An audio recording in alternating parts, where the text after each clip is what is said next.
Hi everybody, it's the sawdust maker. It's been quite a while since I made a video, and I just thought I'd share a little tip that I'm finding quite helpful. If you're making wooden boxes, one of the things that you probably struggle with, I know I did, was getting perfect joints on the segments of the wooden dowel. Now, cutting them without backup leaves that edge somewhat less than perfect. And a lot of times I'd even forget to mark the line along the edge of the dowel. And after cutting it, of course, then it makes it very difficult. So a little assistance is to drill with a bull nose of the same diameter as the dowel, a trough, which is exactly half as deep as the dowel diameter. So when you put it together, the dowel fits perfectly inside.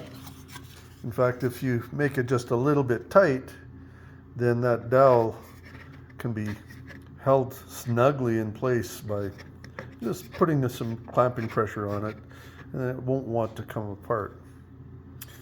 Once you've done that, you can put it in your table saw sled and cut segments using a stop block, of course, that are precisely the same diameter, but also the exact correct length with edges that are sharp and don't need further work.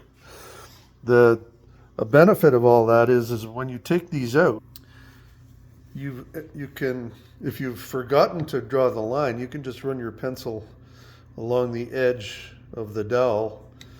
They're snugly in place. They're exactly in the same spot they were when you started the process of cutting them. So it's easy to mark them after the fact and then number the joints, which makes them very simple, very easy to handle, and it produces a very nice joint. So just thought I'd share that.